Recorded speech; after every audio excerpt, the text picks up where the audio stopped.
साधक में ये दो वृत्तियां नाम पैदा करता है। पहला, अंतःकरण के सारे दोषों को भगाना। दूसरा, अंतःकरण में दैवी संपदा के सद्गुण स्थापित करना। तुम्हें नहीं करना, वो नाम कर रहा है, पर तुम चुप रहो। पर यहां चुप रहा नहीं जाता, विचलित हो जाते हैं।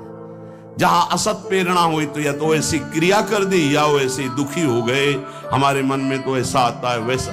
चुप रहो, ऑपरेशन शुरू है तो मवाद निकलेगा, गंदगी निकलेगी, और जो गंदगी निकलेगी तो फिर अच्छे से वो घाव भर जाएगा। जितना दोष निकल रहा है उतना ही सद्गुण आ रहा है। अंतःकरण में भागवतिक सद्गुणों की प्रतिष्ठा होने में देर नहीं लगेगी। किसको? जो नाम जपने के साथ नाम का ध्यान करता है या नाम जपने के साथ रूप का ध्यान करता है।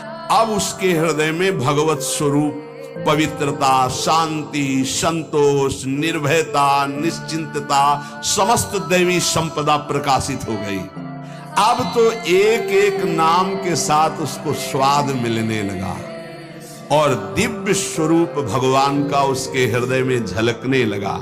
अब भगवान के रूप की प्रतिष्ठा उसके मानस नेत्रों में हो गई। लीला में प्रवेश, सेवा का अधिकार, सब भाव स्वरूप की जागृति, सब पूरा का पूरा प्रकरण ध्यान से बार बार सुनना। जब कोई साधक नाम जब प्रारंभ करता है, नाम जाकर के अंदर ज्ञान जागृति नहीं करता। प्रारंभ में सुप्त वासना प्रवृत्तियां जो छुपी उनको जागृत करता है। उठ और भाग यहां से।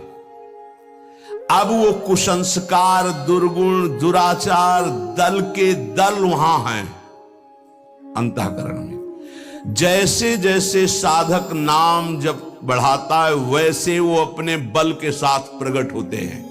परमार्थ का साधक यदि सत्संगी नहीं हुआ तो वो समझता है कि ये तो बहुत बड़ा विघ्न सामने उपस्थित हो गया, हृदय जल रहा है और पाप वासनाएं इतनी बढ़ती जा रही। साधक में प्रारंभ में इनका परिचय ना होने के कारण वो पराजित होने लगता है कि अब तो बहुत गंदी बातें आ रही हैं, भजन रोक दो। अतएव साधक घबराए नहीं, इन विकारों के अधीन न हो, नाम जप रूपी परम साधन छोड़े नहीं। बिल्कुल मंगलमयी बात समझ लो, ये बात कई बार हो चुकी है, पर जो लिखा हुआ है उसे सुनोगे तो ज्यादा विश्वास हो सकता है। वैसे लगेगा ये अपने मन से कहते हैं। साधक प्रारंभ में पराजित करने की सामर्थ्य नहीं रखता, अतएव घबरा करके इनका परिचय ना जानने के कारण वो या तो इनके अधीन होकर फिर गलत कार्य करने लगता है या भयभीत होकर साधन नाम जप करना छोड़ देता है। किंतु यदि गुरु कृपा पात्र साधक प्रभु के नाम की वास्तविक महिमा जो सुन चुका है, ऐसा अवसर जब आता है कि हृदय में बड़ी गंदी बातें, बड़ा प्रपंच उदय हो रहा है, तो वो समझने लगता है नाम काम कर रहा है, नाम काम कर रहा है। अब हमारा हृदय खाली हो रहा है, ये वासनाएं निकल रही हैं, समस्त हे गुण, दुर्गुण, दुराचार प्रवृत्तियां नष्ट हो रही हैं। बार बार वही हमने अनंत जन्मों में किया, इसलिए बार बार वही आ रहा है, आ नहीं रहा, वो जा रहा है, हर वृत्ति जा रही है। अतएव और नाम उच्चारण बढ़ाए और सत्संग सुने, जिससे हिम्मत बनती जाएगी। घबराओगे नहीं, बड़ा भारी युद्ध है, एक दिन में सब डिलीट नहीं हो जाएंगे। धीरे धीरे जिन गुणों से भगवान रीझते हैं, ध्यान देना, एक विकार गया, एक गुण आ गया, वो विकार की वृत्ति गई, दूसरा गुण आ गया, खाली नहीं रखता। ये बड़े काम की बात है। जैसे जैसे नाम जब चलेगा, दुर्गुण, दुराचार, दुर्विचार, पाप प्रवृत्ति खाली हुई, उतने में सद्गुण सदाचार आके बैठ गया कि अब दोबारा उसको जगह नहीं मिलेगी। और धीरे धीरे वो पूरे के पूरे दुर्गुण दुराचारों को हटा करके साधक में सद्गुण सदाचार स्थापित कर देता है। नाम, पहला प्रभाव नाम का। साधक को ये बात ध्यान रखनी है कि ये दो वृत्तियां आपके अंदर प्रारंभ में होंगी, दोषापनयन और गुणाधान। दोषापनयन, जो दोष वृत्तियां हैं उनको निकलना और उनकी जगह में सद्गुण सदाचार स्थापित करना, ये नाम करेगा। तुम्हें चुप रहना है, राधा राधा राधा राधा राधा राधा। विचलित नहीं होना कि मन बहुत हमारा परेशान करता है, बहुत विकार आ रहे हैं, अब कैसे रहूं। खुशी मनाओ, गंदी बातें निकल रही हैं। पर साधक कैसे खुशी मनावे?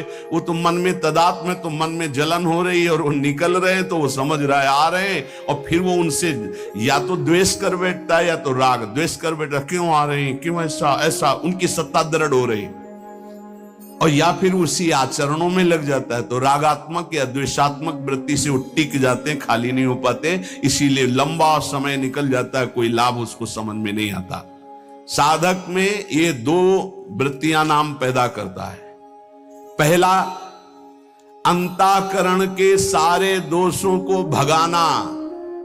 दूसरा, अंतःकरण में दैवी संपदा के सद्गुण स्थापित करना। तुम्हें नहीं करना, वो नाम कर रहा है, बस तुम चुप रहो।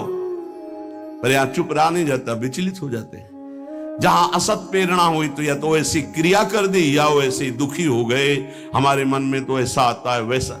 चुप रहो, ऑपरेशन शुरू है तो मवाद निकलेगा, गंदगी निकलेगी, और जो गंदगी निकलेगी तो फिर अच्छे से वो घाव भर जाएगा। जितना दोष निकल रहा है उतना ही सद्गुण आ रहा है। कितना सुंदर बात है, अगर ये न समझ पाए तो परेशानी पड़ जाएगी। बिल्कुल निश्चिंत रहिए, तुम्हारे अंदर काम क्रोध लोभ जो भी दोष दिखाई दे रहे हैं, आ नहीं रहे, जा रहे हैं, जा रहे हैं, और वो जगह खाली नहीं हो रही, वहां दैवी संपदा भर रही, जिससे भगवान प्रसन्न होते हैं। यदि हम नामोच्चारण के साथ साथ नाम का ध्यान शुरू कर दें तो और जल्दी दिव्य सद्गुण आ जाएंगे। अंतःकरण में भागवतिक सद्गुणों की प्रतिष्ठा होने में देर नहीं लगेगी। किसको? जो नाम जपने के साथ नाम का ध्यान करता है या नाम जपने के साथ रूप का ध्यान करता है। दुर्गुणों दुराचारों की जो प्रवृत्तियां हैं, बहुत सुंदर सुगम उपाय है उनके निकालने का नाम जप। नाम जप से ही निकलते हैं। सद्गुण सदाचार ये खाली हृदय में आकर बैठने लगते हैं। बहुत बढ़िया प्रक्रिया है, बस समझ लो, कोई प्रश्न नहीं रह जाएगा। जैसे जैसे तुम्हारा भगवत चिंतन अधिक बढ़ेगा तो काम क्रोध लोभ मोह मद मत्सर ये पूरा का पूरा अपना प्रभाव दिखा के नष्ट हो जाएंगे। ये पूरे के पूरे नष्ट हो जाएंगे, ऐसा शब्द नहीं आया, प्रभाव दिखा के नष्ट हो जाएंगे।